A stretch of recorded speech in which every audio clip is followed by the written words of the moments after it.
Hello friends, मैं एकता शर्मा और आज हम पढ़ रहे हैं अपनी स्टोरी इवलिन। इवलिन स्टोरी इसके राइटर हैं जेम्स जोइस।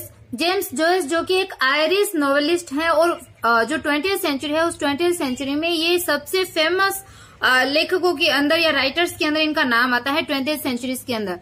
तो इन्होंने ये जो स्टोरी लिखी है इवलिन, ये स्टोरी है एक फ्रस्ट्रेशन पे बेस्ड एक महिला के बारे में, एक वुमेन के बारे में है जो कि क्या है, फ्रस्ट्रेट है एकदम से। तो इस फ्रस्ट्रेशन के ऊपर लिखी हुई है जो कि क्या कर रही है, उसके जो फादर है वो बहुत ही टायर्नी नेचर के हैं। तो अपने फादर से बचने के लिए वो एक जो एक लड़का है, एक फ्रैंक नाम का, तो उसके साथ वो थोड़ा सा लव अफेयर में गिर जाती है और उसके बाद में उस फ्रैंक के साथ में वो भागने का डिसीजन ले लेती है। लेकिन उसी टाइम क्या होता है, उसको अपनी जो पुरानी बातें हैं वो याद आती है, अपनी मदर के साथ किए हुए वादे, अपने भाइयों की, अपने फादर की। मतलब उसके अंदर थोड़ी सी स्ट्रेंथ की उसके अंदर कमी थी, उसके अंदर करेज की कमी थी, उसके अंदर स्पिरिट की भी कमी थी भागने को लेकर के। तो वो वापस से उस रास्ते से वापस से वो मुड़ जाती है। लेकिन उसके फादर क्या है, एकदम टायर्नी नेचर के हो जाते हैं। तो वो थोड़ा सा अपने फादर से थोड़ा सा वो डिसअपॉइंट होती है, अपने फादर से वो थोड़ा सा दूर हो जाती है। तो यही चीज इस स्टोरी के थ्रू बताया गया है।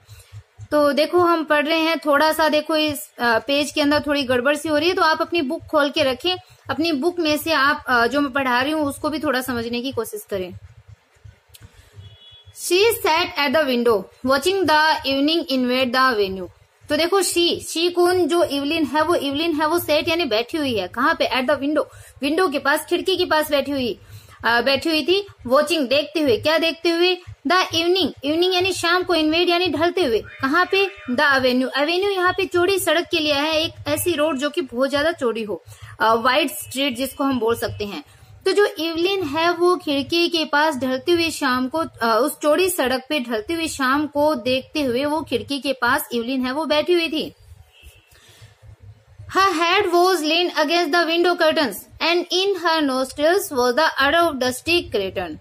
कि हर हेड, उसका जो हेड, जो इवलिन का जो सर है वो वो झुका हुआ था अगेंस्ट द विंडो कर्टन। किसके सहारे? जो विंडो कर्टन्स हैं, जो पर्दे के, जो खिड़की के जो पर्दे हैं उन पर्दों के सहारे उसका सर है वो झुका हुआ था। एंड इन हर नोस्ट्रिल्स, और उसके नोस्ट्रिल्स में, उसके नथुनों में, was the odour of dusty cretonne. Odour मतलब महक थी। किसकी महक, किसकी खुशबू थी? डस्टी क्रेटन। डस्टी यानी एकदम धूल से भरे हुए, क्रेटन होता है मोटा सूती कपड़ा। तो उसके नोस्ट्रिल्स में, उसके नथुनों में धूल से सने हुए मोटे सूती कपड़े की जो अडर है, जो महक है, वो उसके अंदर आ रही थी, उसके नथुनों में आ रही थी, मतलब नाक में आ रही थी। शी वॉज टायर्ड, वो टायर्ड थी, वो थकी हुई थी। फ्यू पीपल पास्ट, तो देखो ये जो फ्यू वर्ड है वो नेगेटिव सेंस को दर्शाता है, मतलब नए के बराबर लोग। फ्यू होता तो वो पॉजिटिविटी दिखाता, बट यहाँ पे आया है फ्यू मीन्स बहुत कम। नए के बराबर जो लोग है वो पास्ट यानी वहां से गए थे, गुजरे थे। The man out of the last house passed on the way home. The man जो आदमी, कौन सा? Out of the last house, मतलब लास्ट हाउस वाला जो आदमी था, मतलब वह आदमी जिसका एकदम लास्ट में जिसका घर था, अंतिम जिसका मकान था। Past on his way home, वो पास्ट ऑन हिज वे, वो अपने रास्ते से गुजरा। कौन सा? होम, अपने घर जाने वाला जो रास्ता था उस रास्ते से वो गुजर रहा था, वो आदमी जिसका एकदम लास्ट हाउस था। She heard his footsteps clicking along the concrete pavement and afterwards crunching on the cinder path before the new red houses. She heard, उसने सुना क्या? हिज फुटस्टेप, उसके जो फुटस्टेप थे, उसके जो कदमों की आवाज थी, उनको सुना। किसने? वो जो इवलिन है उसके लिए शी वर्ड आया, तो उस इवलिन ने उसके कदमों की आवाज है वो सुनी। क्लेकिंग अलोंग द कंक्रीट पावमेंट, क्लेकिंग मतलब वो थोड़ी सी खटखट की आवाज कर रहे थे, उसके जो कदमों की जो आवाज थी वो क्लेकिंग यानी खटखट कर रही थी। Along the concrete pavement, concrete, तो देखो कंक्रीट के लिए आया, जो कंक्रीट, जो रास्ता कंक्रीट से बना हुआ था। तो जो कंक्रीट पावमेंट होता है पैदल चलने का स्थान, पगडंडी। तो कंक्रीट की बनी हुई जो पगडंडी थी, उस पगडंडी के ऊपर खटखट की आवाज करते हुए उसके जो फुट स्टेप थे, वो जो आदमी गुजरा था लास्ट हाउस वाला, उस आदमी के कदमों की आवाज को इवलिन ने सुना। And afterwards crunching on the cinder path before the new red houses. And afterwards, और इसके बाद में क्या? Crunching on the cinder path. तो क्रंचिंग होता है, देखो कुचले जाने की जो आवाज आती है उसको बोलते हैं। एंड जो सिंडर पाथ है, सिंडर पाथ का मतलब होता है एक कोयले का छोटा सा टुकड़ा। सिंडर मतलब कोयले का, पाथ यानी रास्ता, तो कोयले का बना हुआ जो रास्ता या काला रास्ता जो होता है उसको भी बोलते हैं। तो सिंडर पाथ मतलब कोयले का, जो कोयले के कारण जो एकदम से जो रास्ता बना होता है, काला रास्ता। तो देखो आफ्टरवर्ड्स, इसके बाद में क्रंचिंग मतलब एकदम कुचले जाती हुई की जो आवाज थी, तो वो आवाज आई थी किसकी? एक तो कंक्रीट की बनी हुई खटखट की आवाज आ रही थी, दूसरी क्रंचिंग की आवाज आ रही थी, कुचले जाने की। कहाँ पे? ऑन द सिंडर पाथ, मतलब उस काले रास्ते पे, या कोयले का जो चौड़ा रास्ता था, कोयले का वो जो छोटा सा टुकड़ा या उस टुकड़े से बना हुआ जो रास्ता था, उस काले रास्ते के ऊपर क्रंचिंग की, कुचले जाने हुए की भी आवाज है वो आई थी। Before the new red houses, किससे पहले? उन नवीन जो लाल रंग के जो घर थे, उन घर के सामने से। बिफोर सामने भी होता है, पहले भी होता है, यहाँ पे आया है सामने के अर्थ में। तो जो नया जो लाल जो घर थे, मकान जो थे, हाउसेज प्लूरल वर्ड आया, तो उन घरों के सामने से उस सिंडर पाथ पे, उस काले रास्ते के ऊपर क्रंचिंग की आवाज बाद में आई थी, कुचले जाने की आवाज है वो आई थी।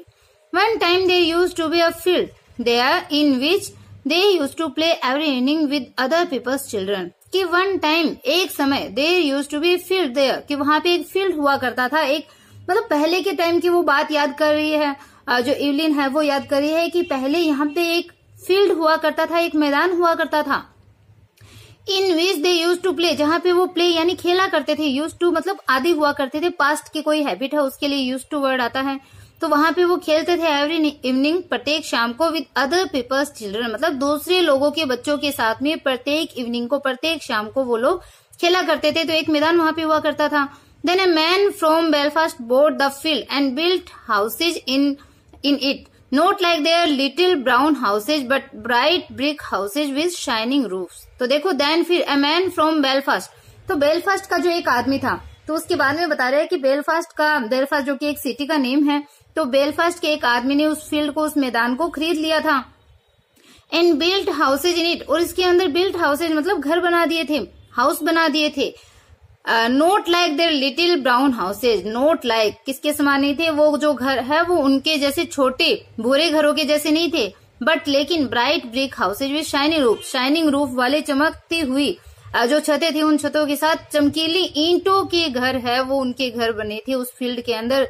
वो जो फील्ड में जो घर बनाए गए थे वो उनके घरों के समान छोटे भूरे घर नहीं थे।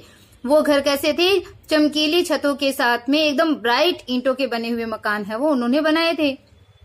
बेलफास्ट का जो आदमी था, the children of the avenue used to play together in that field, the Devines, the Waters, the Dunns, little Keogh, the cripple, she and her brothers and sisters. तो देखो, वो जो इवलिन है वो याद करी है कि the children of the Avenue, कि उस एवेन्यू के, उस चौड़ी सड़क पे जो चिल्ड्रन थे, जो बच्चे थे उस एवेन्यू के, यूज टू प्ले टुगेदर, वो यूज टू मतलब आदि थे, प्ले टुगेदर साथ साथ खेलने के, इन दैट फील्ड मतलब उस फील्ड में, उस मैदान में, उस चौड़ी सड़क पे, चौड़ी सड़क के जो बच्चे थे, मतलब वहां पे रहने वाले उस रास्ते के जो बच्चे थे वो खेलने के आदी थे, साथ साथ खेलने के आदी थे। और बच्चे कौन कौन से थे? देखो, डेविन्स के बच्चे थे, वाटर्स के बच्चे थे, डन्स, तो डन्स के बच्चे थे, ये इनकी कास्ट नेम है। लिटिल केक, तो जो छोटा केक है वो केक भी था। द क्रीपर मतलब जो लंगड़ा के चलता हो उसको बोलते हैं, थोड़ा सा अपंग जो बच्चा हो। तो लिटिल केक द क्रीपर मतलब लंगड़ा कर चलने वाला जो छोटा केक है वो भी खेलता था। She and her brothers and sister, she कौन? इवलिन, और उसके ब्रदर्स यानी उसके भाई और उसकी बहन, मतलब इतने बच्चे हैं वो खेला करते थे। देखो कौन कौन से बच्चे? डेविन्स, वाटर्स, डन्स, लिटिल केक, वो इवलिन खुद, उसके भाई और बहन। अर्नेस्ट हाउएवर नेवर प्लेड, कि जो अर्नेस्ट था, वो अर्नेस्ट है वो हालांकि नेवर प्लेड कभी नहीं खेलता था, कभी नहीं खेला था उसने, अर्नेस्ट ने। He was too grown up, वो क्या था? ग्रोन अप था वो। He was too grown up, कि वो ज्यादा बड़ा नहीं था। तो ये देखो, टू ये नेगेटिव सेंस को दर्शाने के लिए आया है, मतलब वो इतना भी बड़ा नहीं था, बड़ा तो था लेकिन बहुत ज्यादा बड़ा नहीं था। Her father used often to hunt them in out of the field with his blackthorn stick. तो देखो, हर फादर, उसके जो फादर थे, अर्नेस्ट के जो हर फादर मतलब उसके जो फादर थे, used often to hunt them, कि ऑफन यानी प्राय, यूज टू मतलब वो आदि थे, hunt them in out of the field मतलब उस फील्ड, उसके पिताजी है वो बाहर जो फील्ड यानी जो खेत थे, जो मैदान थे, वहां पे उनको ले जाने के आदि थे, हंट यानी काम करवाने के लिए। तो उसके पिताजी है वो प्राय उनको फील्ड के बाहर, उस खेत के बाहर उनको काम पर ले जाने की यूज टू थे, आदि थे। With his blackthorn stick, किसके साथ में? अपनी जो ब्लैक थॉर्न मतलब काले कांटों वाली स्टिक यानी छड़ी, तो अपनी जो काले कांटों वाली छड़ी के साथ में उस फील्ड के बाहर मतलब वहां जो फील्ड था जहाँ पे वो खेला करते थे, उस फील्ड के बाहर उनको हंट पे शिकार करने के लिए या अपना जो भी कोई काम था तो उस शिकार के लिए या काम के लिए उनको प्राय ले जाने के वो आदि थे। मतलब उसके पिताजी उनको बाहर ले जाते थे काम करवाने के लिए। But usually little Keogh used to keep nix and call out when he saw her father coming. But लेकिन यूजुअली यानी प्राय लिटिल केक था, जो छोटा केक था, वो यूज टू कीप निक्स, मतलब वो निक्स को साथ में रखता था। निक्स भी है कोई उसके साथ में रहता था, तो वो जो छोटा केक था वो प्राय निक्स को अपने साथ रखता था। एंड कॉल आउट यानी पुकारता था। When he saw her father coming, जब वो उसके फादर को आते हुए देखता तो वो पुकारता था, आवाज लगाता था कि उसके पिताजी आ रहे हैं। तो ऐसा वो आवाज कौन लगाता था? जो लिटिल केक था वो लगाता था। हर फादर मतलब जो ये इवलिन है, इवलिन के फादर की बात हो रही है। Still they seem to have been rather happy then, कि स्टिल मतलब उस समय की बात है जब ये जो सारी घटनाएं, still they seem to have been rather happy then, मतलब उस समय वो क्या प्रतीत होते थे? रेदर हैप्पी, मतलब वो थोड़े प्रसन्न से प्रतीत होते थे। मतलब उस समय वो हैप्पी रहते थे जब वो खेला करते थे। Her father was not so bad then, उसके जो पिताजी है वॉज नॉट सो बैड, मतलब वो इतने बैड नहीं थे देन, मतलब उस समय। तो जब ये खेला करते थे, छोटे बच्चे थे, तो ये उस समय वो थोड़ा हैप्पी रहते थे अब प्रेजेंट डे की बजाय। और उसके फादर है वो भी इतने बुरे नहीं थे, इतने बैड नहीं थे। And besides her mother was alive, and besides और इसके अलावा हर मदर वॉज अलाइव, उसकी जो मदर थी वो अलाइव थी, उसकी माँ है वो जीवित थी। That was a long time ago, और ये जो घटना है वो क्या थी? That was a long time ago, मतलब ये लंबे समय पहले की बात थी, अब तो वो बड़ी हो गई। She and her brothers and sisters were all grown up, her mother was dead. तो देखो, she and her brothers and sister, मतलब वो खुद इवलिन, उसके ब्रदर और उसकी जो बहनें हैं, वर ऑल ग्रोन अप, वो सब क्या हो गई? ग्रोन अप हो गई थी, वो सारी की सारी बड़ी हो गई थी। And her mother was dead, और उसकी जो मदर थी वो डेड थी, उसकी मदर की मृत्यु हो गई थी। Tizzie Dunn was dead too, जो टीजी डन था उसकी भी क्या हो गई थी? वॉज डेड टू, वो भी मर गया था, उसकी भी मृत्यु हो गई थी। The Waters had gone back to England, और जो वोटर्स थे जो उनके साथ में खेला करते थे, उनके बच्चे, तो वो गॉन बैक टू इंग्लैंड, वो वापस इंग्लैंड चले गए थे। एवरीथिंग चेंजेस, प्रत्येक चीज है वो चेंज हो जाती है, बदलती है, हर एक चीज है वो बदल जाती है। Now she was going to go away like the others to leave her home, कि नाउ अब she was going to go away, मतलब अब वो भी तो अब जाने को थी, लाइक द अदर्स, दूसरों के समान अब वो भी तो जा रही थी, टू लीव हर होम, अपने घर को, लीव यानी छोड़ करके, कि अपने घर को छोड़ करके अब वो भी तो जा रही थी, फ्रैंक के साथ में जा रही थी, भागने के लिए वो तैयार थी अपने घर को छोड़ करके। तो वो बोल रही है कि वो भी तो अब तैयार थी। तो हर एक चीज है वो समय के साथ बदल जाती है। तो अब देखो वो वापस से याद करती है कि होम, घर। She looked round the room reviewing all it's familiar objects which she had dusted once a week for so many years, wondering where on earth all the dust came from. कि घर, she looked round the room, उसने looked यानी देखा, round the room, कमरे की चारों तरफ देखा उसने। reviewing all its familiar objects, कि reviewing यानी पुनः वो परीक्षण कर रही थी, पुनः निरीक्षण कर रही थी, पुनः परीक्षण कर रही थी। all its familiar objects, कि अपने सारे जो familiar object थे, अपने सारे जो जाने पहचाने जो ऑब्जेक्ट यानी जो सामान थे, जो तत्व थे, जो वहां पे घर में जो चीजें थी, उन सबका वो रिव्यू कर रही थी, उनका पुनरीक्षण कर रही थी, वो वापस से देख रही थी। विच शी हैड डस्टेड, जिनको वो डस्टेड मतलब साफ किया करती थी, वंस अ वीक, सप्ताह में एक बार, फॉर सो मेनी ईयर्स, कि बहुत से सालों से वो सप्ताह में एक बार जिनकी डस्ट को वो साफ करती थी, जिनकी धूल झाड़ती थी। वंडरिंग, और वो वंडरिंग मतलब आश्चर्य करती थी कि वेयर ऑन अर्थ, की पृथ्वी पर मतलब कहाँ से, ऑल द डस्ट मतलब इतनी सारी डस्ट है वो केम फ्रॉम, की पृथ्वी पे इतनी सारी डस्ट है वो कहाँ से आ जाती है, जो वो धूल झाड़ती थी सप्ताह में एक बार, और हमेशा वो चीजों पे धूल जम जाती थी। तो वो आश्चर्य करती थी, वो वंडरिंग करती थी कि इस पृथ्वी पे कहाँ से ये जो पूरी डस्ट है वो आ जाती है। तो ये सारी चीज वो अब याद कर रही है बैठ करके। Perhaps she would never see again those familiar objects from which she had never dreamed of being divided. तो वो सोच रही है कि perhaps शायद she would never see again those familiar objects, कि she would never see again, वो दोबारा से कभी देख नहीं पाएगी those familiar object, in familiar object को, इन जाने पहचाने वाले जो सामान है, जो चिर परिचित जो अपने सामान है, उनको वो दोबारा से never see, वो कभी नहीं देख पाएगी। would का यूज है फ्यूचर सेंस के लिए। From which she had never dreamed, जिसके बारे में she had never dreamed, कभी उसने स्वप्न भी नहीं देखा था, वो being divided, मतलब अलग होने के लिए। तो जिसके बारे में स्वप्न में भी उसने अलग होने का नहीं सोचा था, कभी स्वप्न में नहीं लिया था अलग होने का, तो उन चीजों को शायद वो दोबारा नहीं देख पाएगी क्योंकि वो अब चली जाएगी घर को छोड़ करके।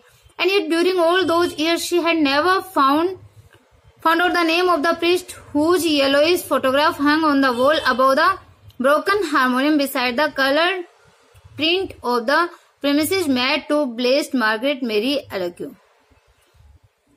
देखो एंड येट, और फिर भी ड्यूरिंग ऑल दोज ईयर्स, मतलब इन सब वर्षों के दौरान, फिर भी इन सब वर्षों के दौरान she had never found out the name, कि वो कभी भी नाम है वो फाउंड आउट नहीं कर पाई, पता नहीं कर पाई किसका, प्रिस्ट का, पादरी का, पुजारी का, कि वो फिर भी इन सब वर्षों के अंदर कभी भी उस प्रिस्ट का, उस पुजारी का नाम वो फाउंड आउट नहीं कर पाई, वो पता नहीं लगा पाई। हुज येलोइंग फोटोग्राफ, जिसका येलोइंग मतलब पीले रंग का जिसका फोटोग्राफ हंग यानी लटका हुआ था, ऑन द वॉल दीवार के ऊपर लटका हुआ था, अबाउ द ब्रोकन हारमोनियम, जो टूटा हुआ हारमोनियम है उसके ऊपर दीवार पे जिसका पीला जो फोटोग्राफ है, पीले रंग का जो फोटोग्राफ है वो टंगा हुआ था, उसके उस पुजारी का नाम वो पता नहीं लगा पाई थी। Beside the coloured print of the promises made to blessed Margaret Mary Alacoque, कि बिसाइड मतलब इसके अलावा, द कलर्ड प्रिंट मतलब जो कलर्ड प्रिंट है, जो रंग बिरंगा सा जो प्रिंट है, जो रंगीन जो उसका जो प्रिंट है, छाप है, ऑफ द प्रोमिसेस, प्रोमिसेस मतलब जो वादे किए हुए होते हैं, प्रोमिस है ये, प्रेमिसेस नहीं है, प्रोमिसेस यानी वादे, made to blessed Margaret Mary एलाक्यू, तो ब्लेस्ड यानी जो आशीर्वाद प्राप्त जो मार्गरेट मेरी एलेक है। तो ये बता रहे हैं कि एक तो फोटो टंगी हुई है और वहां पे उसके बेसाइड मतलब उसके ही बगल में जो कलर्ड प्रिंट है, रंगीन जो छाप है, किसके प्रोमिसेस यानी उन वादों की, made to blessed Margaret Mary एलाक्यू, तो जो मार्गरेट आशीर्वाद प्राप्त जो मार्गरेट मेरी जो अलेक है, उनकी जो रंगीन जो छाप है, उनके वादों की रंगीन छाप है, वो भी वहां पे लटकी हुई है, वहां पे टंगी हुई है। तो ये बता रहा है कि उस पुजारी का नाम वो पता नहीं लगा पाई जिसका पीले रंग का फोटोग्राफ टूटे हुए हारमोनियम के ऊपर दीवार के ऊपर लटका हुआ था, और उसके ही जो कलर्ड प्रिंट, जो उसके ही वादों के जो कलर्ड प्रिंट है, आशीर्वाद प्राप्त मार्गरेट मेरी एलाक्यू की वादों का जो कलर्ड प्रिंट है, जो रंगीन छाप है, उसको भी वो पता नहीं लगा पाई है। मतलब ये सारी चीज वहां पे दीवार पे उनका वो पता नहीं लगा पाई। He had been a school friend of her father, तो देखो he had been a school friend मतलब वो स्कूल फ्रेंड था, वो स्कूल का दोस्त था, ऑफ हर फादर मतलब उसके फादर का, उसके पिताजी का स्कूल का एक फ्रेंड था। Whenever he showed the photograph to a visitor, her father used to pass it with a casual word, कि whenever यानी जब कभी, he showed the photograph जब कभी वो ये जो फोटोग्राफ है वो शो करता, किसको, टू अ विजिटर को, मतलब जब कभी वो वहां पे जो कोई विजिट करने वाला आता था या वहां पे कोई जो आने वाला होता था, उसको जब वो ये फोटोग्राफ शो करता था, तो her father use to pass it, उसके जो फादर हैं वो यूज टू मतलब आदि थे, पास इट मतलब बोलने के आदि थे, विद अ कैजुअल वर्ड मतलब एकदम सामान्य से शब्दों के साथ में इस बात को बोलने की आदि थे। और बात क्या थी, he is in Melbourne now, कि वो अब मेलबोर्न में है, तो ऐसा वो बोलने के आदि थे उसके जो फादर हैं। मतलब जब कभी किसी विजिटर को उसके पिताजी जब फोटो दिखाते थे तो वो हमेशा एक बात बोलते थे अपने कैजुअल वर्ड्स के साथ में, कि वो जो है, जो व्यक्ति है वो कहाँ है, he is in Melbourne now, कि अब वो मेलबोर्न में है, ऐसा उसके फादर है वो बोला करते थे। She had consented to go away to leave her home, कि शी हैड कंसेंटेड, कंसेंट मतलब सहमति प्रदान करना, कि सी हैड कंसेंटेड, कि उसने कंसेंट मतलब स्वीकृति प्रदान कर दी थी, टू गो अवे दूर जाने की, टू लीव हर होम मतलब अपने घर को छोड़कर जाने की जो अनुमति है, जो स्वीकृति है वो उसने ले ली थी। वो दैट वॉइस, कि क्या वो वॉइस, वो बुद्धिमान जो वॉइस थी, मतलब ये जो अनुमति उसने ली थी, तो क्या ये जो बात थी उसकी जो स्वीकृति थी घर छोड़कर जाने की, क्या वो वॉइस थी, क्या वो बुद्धिमानी थी। She tried two way each side of the question, she tried two way मतलब उसने तोलने का, उसने ट्राई किया, कोशिश किया, each side of the question मतलब उस क्वेश्चन के प्रत्येक साइड को, उस क्वेश्चन के प्रत्येक पक्ष को उसने नापने तोलने का प्रयास किया। In her home anyway she had shelter and food, कि इन हर होम एनीवे, कि एनीवे यानी खैर उसके अपने घर के अंदर, शी हैड शेल्टर उसके पास में शेल्टर थी मतलब उसके पास में आश्रय था, एंड फूड और भोजन था मतलब खुद के घर में उसको आश्रय भोजन तो मिला हुआ था। शी हैड दोज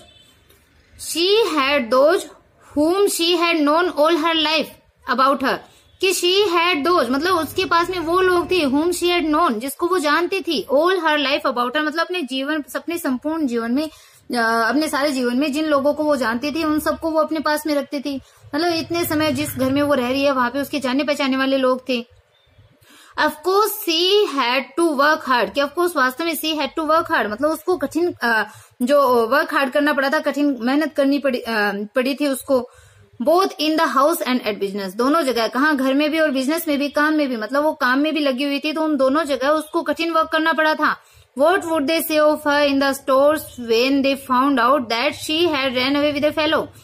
अब वो सोच रही है सारी बात इवलिन कि what would they say of her in the store, मतलब स्टोर जहाँ पे वो काम कर रही थी तो उस स्टोर पे जो लोग हैं वो उसके बारे में क्या कहेंगे। when they found out, जब उनको पता चलेगा कि she had run away with a fellow, कि वो एक फेलो के साथ, एक साथी के साथ में वो भाग गई थी। जब लोगों को ये फाउंड आउट होगा, ये पता चलेगा, तो वो स्टोर में उसके बारे में क्या बात करेंगे जहाँ पे वो काम कर रही थी। से सी वॉज ए फूल परहैप्स, कि शायद वो से कहेंगे, क्या कहेंगे, शी वॉज ए फूल, मतलब वो एक फूल थी, मूर्ख थी, शायद वो ऐसा कहेंगे। And her place would be filled up by advertisement, and her place, और उसका जो प्लेस, उसका जो स्थान है वहां स्टोर में जहां वो काम करती थी, तो उसका स्थान है वो वुड बी फिल्ड अप, उसको भर लिया जाएगा बाई एडवर्टीजमेंट, एडवर्टीजमेंट के द्वारा, विज्ञापन के द्वारा उसके जो स्थान है उस स्थान को भर लिया जाएगा। तो Miss Gavan would be glad, जो मिस गावन है वो क्या होगी, वुड बी ग्लेड, वो हैप्पी होगी, खुश होगी। She had always had an edge on her especially whenever there were people listening, कि शी हैड ऑलवेज, अब देखो गावन हैप्पी क्यों होगी, she had always had an edge on her, कि वो हमेशा उससे एज यानी किनारा रखती थी, एक साइड में रहना, मतलब उससे हमेशा दूर रहती थी, उससे किनारा रखती थी। स्पेशली विशेष रूप से, वेनेवर, जब कभी, देयर वर पीपल लिसनिंग, जब कभी लोग उसको सुन रहे होते थे तब तो विशेष रूप से वो उससे दूर रहती थी। Miss Hill don't you see these ladies are waiting, तब देखो कोई उसको बोल रहा है कि Miss Hill don't you see, क्या आप नहीं देखते, दीज लेडीज आर वेटिंग, कि ये जो लेडीज है, जो महिलाएं हैं वो इंतजार कर रही है, क्या आप ऐसा नहीं देखती। Look lively Miss Hill please, कि लुक लाइवली मतलब हैप्पी दिखो मिस हिल प्लीज, कृपया कि आप हैप्पी रहो, आप खुश रहो। She would not cry many tears at leaving the store, कि शी वुड नॉट क्राई, वो क्राई नहीं करेगी, ज्यादा नहीं रोएगी, मेनी टीयर्स मतलब बहुत ज्यादा आंसुओं से नहीं रोएगी। एट लिविंग द स्टोर मतलब उस स्टोर को छोड़ते समय वो ज्यादा आंसुओं के साथ नहीं रोएगी, मतलब वो ज्यादा रोएगी नहीं वहां स्टोर को जब छोड़ करके जाएगी। अब आगे सोचिए, but in her new home in a distant unknown country it would not be like that, तो वो बोल रही है कि बट लेकिन इन हर न्यू होम, अपने नए घर के अंदर, इन ए डिस्टेंट अननोन कंट्री, की एक दूर, एक अनजान कंट्री में, एक अनजान देश के अंदर, it would not be like that, ये सब कुछ वैसा नहीं होगा, मतलब हर एक चीज है जैसी अब है वैसी नहीं रहेगी। Then she would be married, फिर वो क्या हो जाएगी, मैरिड होगी, उसका विवाह हो जाएगा। शी इवलिन, कि वो Eveline. People would treat her with respect, then people जो लोग हैं वुड ट्रीट हर, वो उसे ट्रीट करेंगे, व्यवहार करेंगे, विद रेस्पेक्ट, रेस्पेक्ट के साथ, सम्मान पूर्वक उसके साथ तब व्यवहार करेंगे लोग। She would not be treated as her mother had been, कि she would not be treated, उसके साथ ऐसा ट्रीट नहीं किया जाएगा, ऐसा व्यवहार नहीं किया जाएगा, as her mother had been, जैसा उसकी मदर के साथ होता था। अब वो सारी चीज सोच रही है।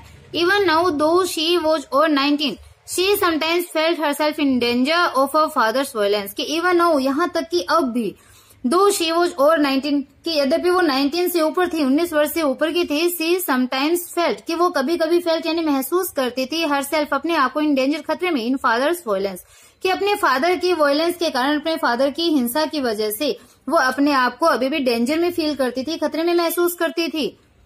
She knew it was that had given her the palpitations, कि शी न्यू इट वॉज, कि वो शी न्यू वो जानती थी, इट वॉज इस बात को वो जानती थी कि that had given her the palpitation, कि इससे उसके जो पैल्पिटेशन होती है, धड़कन तेज हो जाना, तो दैट हैड गिवन हर, कि ये जो चीज है उसके फादर की जो वायलेंस है उससे उसके दिल की धड़कन तेज हो जाती थी, ये चीज को वो जानती थी।